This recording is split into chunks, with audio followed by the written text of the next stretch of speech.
పరస్పర బేరాలు. పదవీ విరమణకు చేరువలో ఉన్న ఉపాధ్యాయులు ఏ జిల్లాకైనా వెళ్లేందుకు సిద్ధం. కోరుకున్న జిల్లాకు వచ్చేందుకు జూనియర్ల ప్రయత్నాలు. దరఖాస్తులకు 30వ తేదీ వరకు గడువు. మొత్తం బేరాలు జరుగుతున్నాయట. మ్యూచువల్ బదిలీలను పెట్టిరు. ఇప్పుడు పరస్పర అంగీకారంతో ఈ జీవో 317కి కొన్ని గైడ్లైన్స్ ఇచ్చారు. సబ్ కమిటీ ఒక నివేదిక ప్రభుత్వానికి ఇచ్చింది. ఏమని? పరస్పర అంగీకారం ఉన్న దగ్గర లేకపోతే ఇంకా కొన్ని గైడ్లైన్స్ పెట్టి అలాంటి ట్రాన్స్ఫర్స్కి ఓకే చెప్పింది. దీంతో నేను ఈడున్నా, ఇంకొక ఆయన ఆడున్నాడు, ఆయన రిటైర్ కాబోతున్నాడు, నువ్వు వీడికి రా, నేను ఆడికి వస్తా. మరి ఎట్లా? నేను ఆడికి రావాలంటే, నేను వీడికి రావాలంటే పైసలు ఎంత? 1,00,000, 2 లక్షలు, 5 లక్షలు, 10 లక్షలు నడుస్తూనే ఉన్నది బేరం. అన్యాయం అయిపోతారు పాపం. ఎవరైతే బాధితులు ఉంటారో, ఎవరైతే ఇబ్బందులు పడుతున్న ఉపాధ్యాయులు కానీ ఎంప్లాయీస్ ఉంటారో వాళ్ళు ఇబ్బందులు పడతారు. జీవో 317 కారణంగా నష్టపోయిన ఉపాధ్యాయులకు ఉపశమనం కలిగించేందుకు ప్రభుత్వం తాజాగా స్పౌస్ అంటే భార్యాభర్తలు అనారోగ్యం, పరస్పర బదిలీలకు అనుమతించిన నేపథ్యంలో మ్యూచువల్ బదిలీల కోసం పెద్ద ఎత్తున బేరాలు సాగుతున్నాయి. మ్యూచువల్ బదిలీ జరగాలంటే మరొకరి అంగీకారం అవసరం. ఇద్దరి సమ్మతితోనే దరఖాస్తు చేసుకోవాల్సి ఉంటుంది. దరఖాస్తులకు ఈ నెల 30వ తేదీ వరకు గడువు ఉన్నది. జీవో 317 వల్ల సొంత జిల్లాలు వదిలి ఇతర జిల్లాలకు వెళ్లిన వారు పరస్పర బదిలీకి సిద్ధమయ్యే వారి కోసం అన్వేషణ మొదలుపెట్టారు.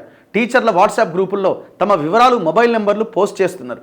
తెలిసిన టీచర్లకు ఫోన్లు చేసి మరీ వాకబు చేస్తున్నారు. ఎవరైనా ఉంటే చెప్పు, నేను ఆడికి రావాలనుకుంటున్నా, ఆడ నుంచి ఇక్కడికి వచ్చే వాళ్ళు ఉంటే చెప్పండి అని వాట్సాప్లో పెడుతున్నారట.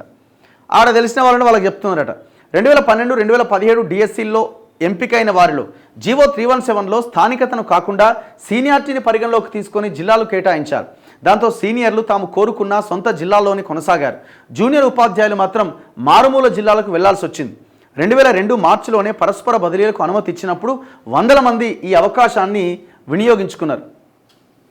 ఇప్పుడు మరోసారి ప్రభుత్వం అవకాశం కల్పించింది. 2012, 2017లో డిఎస్సీల్లో ఎంపికైన వారిలో ఎక్కువ మంది సొంత జిల్లాలకు తిరిగి వచ్చేందుకు ఆసక్తి చూపిస్తున్నారు.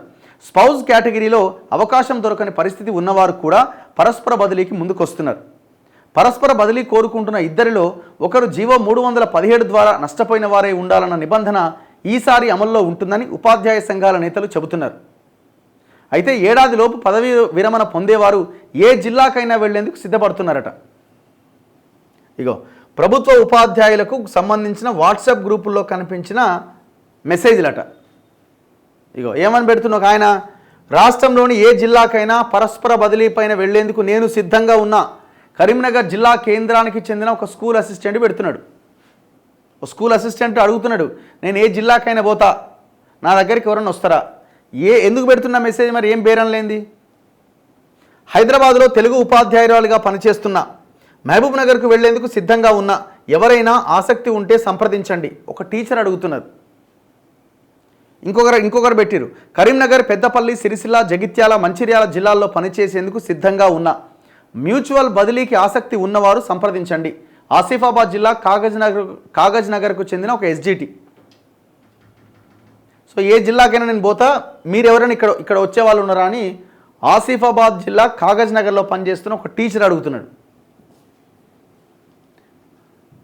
అసలు ఓపెన్గా ఈ మ్యూచువల్ దీన్ని వాళ్ళకే చెప్పడంతో పెద్ద ఎత్తున కరప్షన్ ఉంటుంది ఇందులో. అసలు ప్రభుత్వాలు వాళ్ళ స్థానికతను వాళ్ళకిచ్చి ట్రాన్స్ఫర్ చేస్తే అయ్యేపోద్ది కదా, ఈ లొల్లే ఉండదు కదా.